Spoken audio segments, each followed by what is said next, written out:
राधे राधे। आदरणीय गुरुदेव, आपके चरणों में कोटि कोटि प्रणाम। महाराज जी, सेवक पिछले 2 सालों से आपसे सत्संग के माध्यम से जुड़ा है और मार्गदर्शन प्राप्त कर रहा है। महाराज जी, आपने काफी बार अपने प्रवचनों में कहा है कि हमने इस मन पर पीएचडी किया है। सेवक भी आपकी कृपा से मन पर पीएचडी कर रहा है। महाराज जी, आप ही बता सकते हैं कि मेरी ये खोज पीएचडी कब पूरी होगी? अब हमारे मन में आपका मन मिल जाए और आपके मन में हमारा मन मिल जाए तो उसमें फिर डिग्री नापी जा सकती है। आप हमारे मन में मन को मिला सकते हैं, ऐसी क्षमता भी नहीं है। और हमारा मन आपके मन में जाए, ऐसी रुचि नहीं है। ले बात समझ ला, हमारा मन आपके मन में जाए ऐसी रुचि नहीं है, क्योंकि सावई मना कृष्ण पदारविंदयो। आपका मन हमारे में आए, इतनी सामर्थ्य नहीं, क्योंकि जहां हमारा मन है वहां आप अपने मन को अभी नहीं पहुंचा सकते। तो अब दोनों मन जब तक मिलेंगे नहीं तो फिर पहचान कैसे हो सकती कि तुम कितनी डिग्री पहुंच चुके हो और हम कितनी डिग्री में पीएचडी किए हैं। आप पढ़ के पीएचडी करना और एक होता मन में घुस के पीएचडी करना, एक होता ना उसके पॉइंट पढ़ना, हमने उसको भोगा है, हमने उसको देखा है, हम उसमें घुसे हैं, हम उससे लड़े हैं, उसकी एक एक वृत्ति को देखा है। एक एक वृत्ति में कभी वो टांग मार के धोबिया पछाड़ हमें मारने की कोशिश की, कभी हमने उसे मार लिया, उसकी हर हरकत को देखा है। 13 वर्ष की अवस्था में धीरे धीरे ज्ञान का प्रकाश होने लगता है, जागतिक। उस अवस्था से लेकर के इस अवस्था तक ये भारी तूफान की अवस्था निकल गई, तो उसी भाव को कहते हैं पीएचडी को। मतलब हमने पढ़ा ले अब पीएचडी पढ़े थोड़ी है। हाँ, वो अनुभव मन की मार को अनुभव किया है और मन को मारा है। दोनों बातें की गई है। मन की मार का अनुभव किया, यम ही न व्यथ्यन्ते पुरुषम पुरुषर्षभ सम दुखा सुखाधीरम स्वमृतत्वाय कल्पते। जो मन की व्यथा से व्यथित ना होकर के सुख दुख में समान भाव रखकर परमात्मा प्राप्ति के लिए अग्रसर, वो अमृत पद का अधिकारी होता है। मात्रा स्पर्शस्तु कौन्तेय शीतोष्ण सुख दुखदा आगमा पाइनो अनित्यास्तास्तितिक्षत्सु भारत। ये आने जाने वाले काम क्रोध लोभ मोह मद मत्सर मान अपमान निंदा स्तुति, इनको समान भाव से सह हे अर्जुन। ये सब आने जाने वाले नाशवान, कितना कठिन है सह जाना। आप देखो, जब काम सताए उस समय आप विचार करो, अब उस समय मन में पीएचडी पढ़ो। ए मन, अब तू इस समय कामासक्त हो रहा है? बिल्कुल नहीं, बिल्कुल नहीं। और शांत। अब आपने मन की एक हरकत को पढ़ा, ऐसी वो कितनी हरकतें प्रतिपल करता रहता है। हर हरकत को शांत करके अंतराय बनाना सीखो। 5 मिनट कोई हरकत नहीं, 5 मिनट एकदम शांत। अब हमको इस पर शोध करके बताना कि ईमानदारी से 5 मिनट कोई हरकत नहीं होने दिया मन में। 5 सेकंड वो रुकना मुश्किल होता है, और उसको 5 मिनट कोई हरकत, फिर 5 घंटे, फिर पूरे जीवन कोई हरकत ही नहीं। अब ईश्वरीय संकल्प से चलेगा ये शरीर, मन के संकल्प से नहीं। संकल्प विकल्प रहित शांत, जैसे दीवाल घड़ी से सेल खत्म कर दो, हर जगह सुई ठप हो जाएगी ला।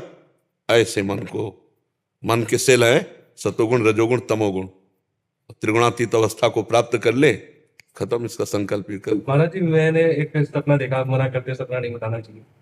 तो उसमें मैंने देखा कि महाराज जी सपने में आए, तो मैंने उनको पूछा कि आपने कितनी गाय पाली, तो कुछ बोले नहीं, वो ऐसे थे। तो अब मुझे समझ में नहीं आया ऐसे क्यों। मैं सोचा कि त्रिगुण शायद कह रही, और फिर जो है वो दिख रहा है कि वो चलते हुए जा रहे हैं, और फिर ऐसे किया। भगवान सब लीला करते रहते जीवों के अंदर जाकर गए। भगवान की इच्छा से 3 लोक हैं, 3 गुण हैं, बहुत त्रिदेव हैं, बहुत 3 का इशारा बहुत हो सकता है, पर वास्तविक बात है त्रिगुणातीत होना। जब तक हम त्रिगुणातीत नहीं होते तब तक मन अमना नहीं होता है। ये 3 गुण ही जो है पूरा हमारे बंधन का कारण जो है, ये 3 त्रैगुण विषया वेदा निस्त्रैगुण्य भवार्जुन। त्रिगुणातीत स्थिति के बिना बात नहीं बनती है। त्रिगुण अतीत कैसे हो जाए, क्या करना है? नाम जप करो, एक तार छूटने न पाए। लक्ष्य पहले बिंदु बनाओ, राधा राम कृष्ण जो भी, आप एक बिंदु बना लिया। अब हर समय इसी में मन और इंद्रियों को लगाते हुए कार्यरत रहना है, कार्यरत भी रहना है, क्रियाएं भी करनी है, संसार के सब व्यवहार भी करने, और बिंदु जो हमारा लक्ष्य है उसी में हमको रखना है। तो हर इंद्री हर मन आपका विरोधी हो जाएगा पहले, अब उसके विरोधों को सहो। अब गृहस्थ होते हुए भी संयम में आना पड़ेगा। बिना संयम में आए मन, फिर तो जो मन आया सो कर लिया, तो फिर फायदा क्या हुआ भाई। दुश्मन के अधीन जब तक आप हो तब तक आप दुश्मन का बल नहीं देखा। समझना, दुश्मन का बल तब देखोगे जब दुश्मन को अधीन करने लगोगे, तब असली बल वो अपने रूप में आएगा। सांप शांति से तुम्हारी पिटारी में पड़ा हुआ है तो तुम्हारे को अभी समझ, उसको जब फण काट के तैयार हो जा, फिर अभी मन ने हमको अधीन कर रखा है। इसलिए कोई, जिस समय मन के विरोध में चलोगे आप, साथ में हो, भोग सामने है, संग है, इच्छा प्रबल हो रही, भोगना नहीं, फिर मन की दशा को आप देख लो, फिर पहचानो मन क्या है। जो भोग उपस्थित है उसकी भोग की प्रबल इच्छा और भोग नहीं। अब वो जो आतंक खड़ा करेगा मन, जो व्यथा जो मंथन करेगा, प्रमथन स्वभाव का है ना, उस समय उसको सहो, फिर उस समय उसकी एक एक वृत्ति को पकड़ो, वही पकड़ा जाता है। तभी कहते हैं पीएचडी की है, मतलब हम विनोद में कहते हैं, ये तो विनोद में कहते हैं। हाँ, एक एक वृत्ति को उसको देखा, अच्छा इससे बचा जा सकता है तो ऐसे बचा जा सकता है, इसको पकड़ा जा सकता है तो ऐसे पकड़ा जा सकता है। मैं महाराज जी गीता में जो भगवत गीता में श्लोक था, मैंने बचपन में पढ़ा था, तो वो श्लोक मेरे दिमाग में घुस गया। तो उसमें था प्रकृति क्रिया मनानी गुणे कर्माणि सर्वदा अहंकार मूढ़ आत्मा कर्ता मिति मंत्र। तो उसमें ये था कि मैंने हिंदी में पढ़ा था गीता पे भरपूर से उसकी कि मन अपने आप कुछ नहीं करता है, मन पे जो है प्रकृति ही अपने गुणों से सब कुछ कराती है।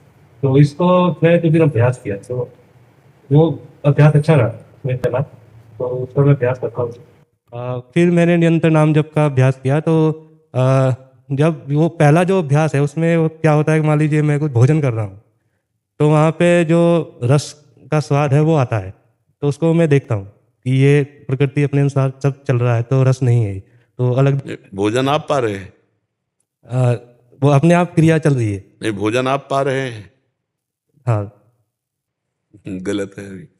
अभी सूत्र पे नहीं हो। भोजन किसका विषय है? शरीर का, प्राण का विषय। तो क्रिया किससे हो रही है? जीव पे जो प्राण है वही सब एक्टिवेट कर। क्रियाएं ये पार्थिव शरीर से 3 गुणों के द्वारा प्रेरित होकर हो रही।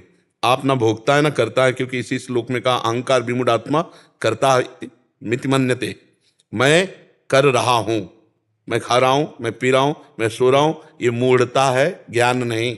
विमूढ़ आत्मा, मूढ़ता के कारण वो अपने को कर्ता मान रहा है।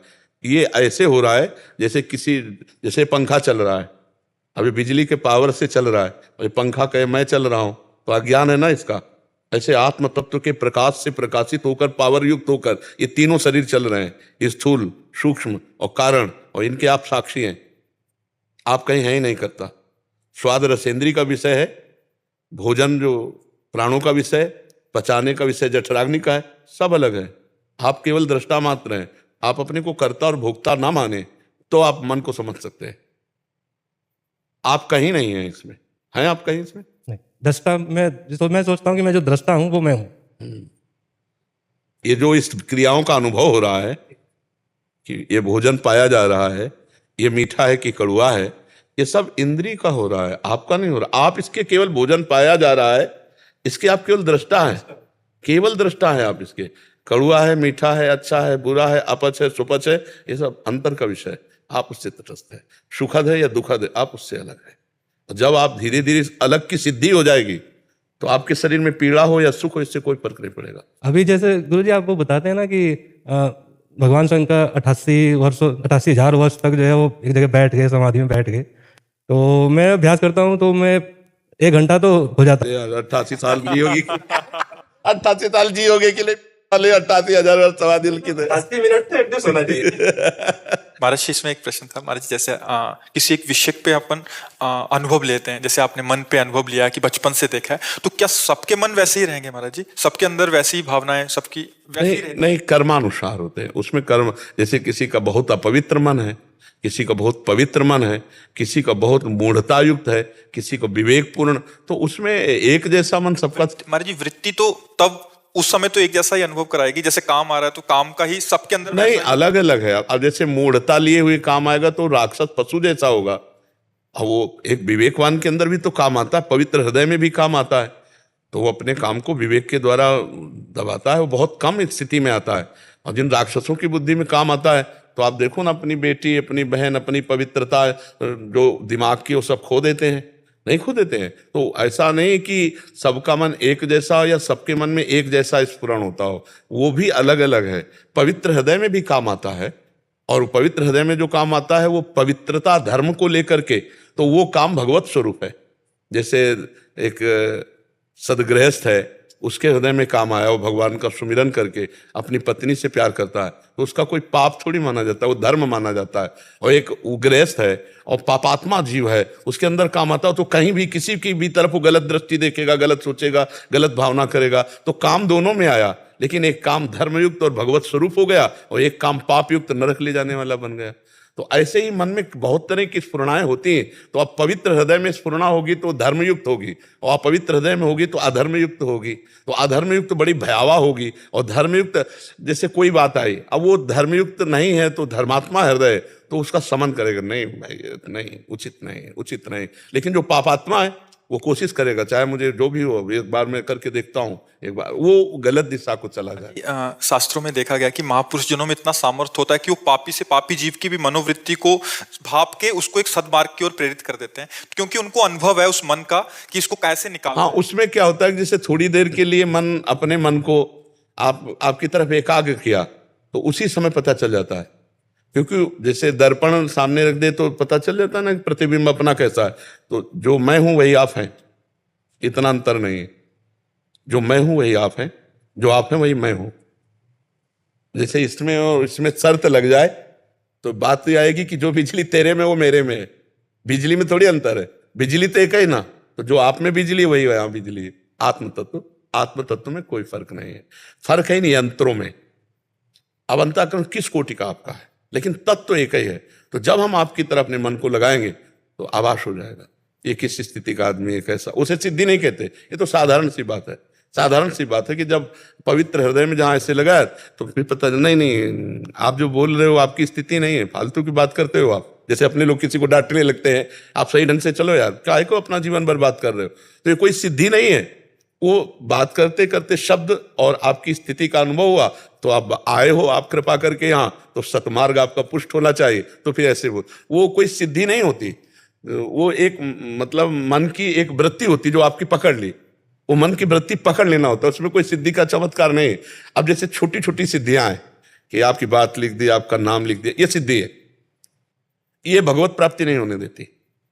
ये उत्तम जो भगवत प्राप्ति की जो आत्मबोध, भगवत प्रेम, ये नहीं होने देंगे। ये केवल यहीं स्थित रहती है। समाज प्रियता, लोक, रुपया, पैसा, ये सब हो सकता है। और जिसने ये नहीं स्वीकार किया वो भगवान की तरफ बढ़ता चला जाता है। रिद्धि सिद्ध पेरे बहुआई, बुद्धि लोभ दिखावे भाई, होए बुद्धि जो परम सयानी, तीन तन चितई न अनहित जानी।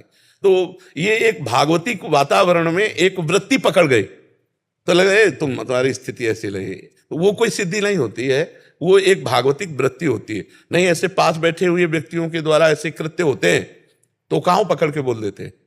वो अचानक दृष्टि गई, पकड़ में आ गई तो बोल दिए। नहीं तो ऐसा थोड़ी कि हाँ देखो, जैसे सती जी आई और भगवान शिव ने पूछा कि परीक्षा ली, तो उनका कछु न परीक्षा लीन गोसाई, कीन प्रणाम तुम्हारी नाई। तो भगवान शिव विचार करने लगे कि हम हमारे समझाने से तो रुकी नहीं, और वहां जाके केवल प्रणाम करके आ जाएंगे, अच्छी कैसी। तब देखो शंकर धरि ध्याना, सती जो चरित कीन सब जाना।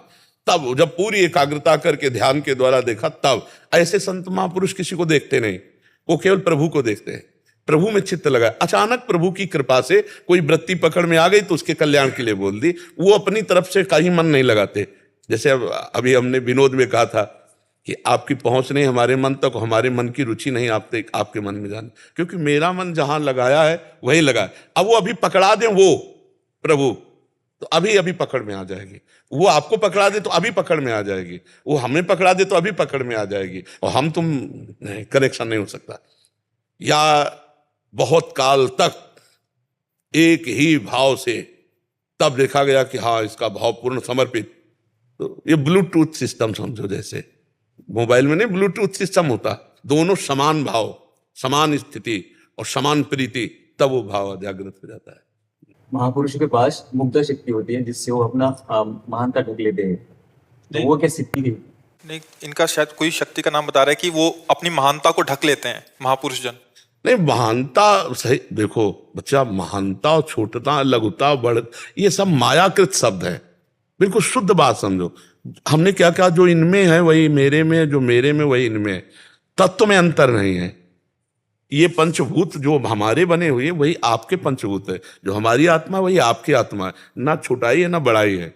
ये केवल लोक व्यवहार की होती है कि वो भजन साधन करके वो चार प्रभावित हो रहे हैं, चार लोगों का मंगल हो रहा है। नहीं तो जितनी आत्म तत्व आप में उतने आत्म तत्व हमारे में, जितना पंचभूत आप में उतने पंचभूत हमारे में। अंतर केवल करण का है, बुद्धि मन चित्त अहम। आपका मलिन है, आपका थोड़ा विवेक वाला है, आपका ज्यादा विवेक वाला है, और वो सिद्ध ज्ञान में है। नहीं तो अज्ञानी की भी आत्मा और ज्ञानी की आत्मा में कोई अंतर होगा क्या? अज्ञानी के शरीर में और ज्ञानी के शरीर में कोई अंतर है क्या? तो बात तो बीच की है, केवल बुद्धि की। वो बुद्धि अज्ञान जनित है, वो बुद्धि ज्ञान जनित है, बस इतना अंतर है। परमात्मा आप में विराजमान है, परमात्मा यहाँ विराजमान है, पंचभूत आप में विराजमान है। अब उसी को विविध प्रकार से प्रकाशित होता है। अब आप अपने जेब के रुपए को नहीं जानते हो, एक एक रुपया मांगते घूम रहे हो, बात यह है। वो अपने को जान गया तो अरबपति हो चुका है, क्योंकि जेब में जब हाथ डाला और देखा चेक तो बोले 1 अरब, तो तुरंत अरबपति हो गया। तो आप अपनी संपत्ति को भूले हुए हो, वो अपनी संपत्ति को जान गया, इसीलिए उसे ज्ञानी कहते हैं, उसे महात्मा कहते हैं। आप भूले हो तो अज्ञानी कहा गया है, और आप भूल करके क्रियाएं कर रहे हो तो पापात्मा कहा गया है। लेकिन आत्मा तो दोनों के साथ रहे, पाप आत्मा, पुण्य आत्मा, महात्मा। जो पाप पुण्य दोनों से ऊपर उठा वो महात्मा, नहीं तो एक पुण्य आत्मा और एक पाप आत्मा। लेकिन पाप पुण्य और महा, इन तीनों के बाद क्या लगा हुआ है?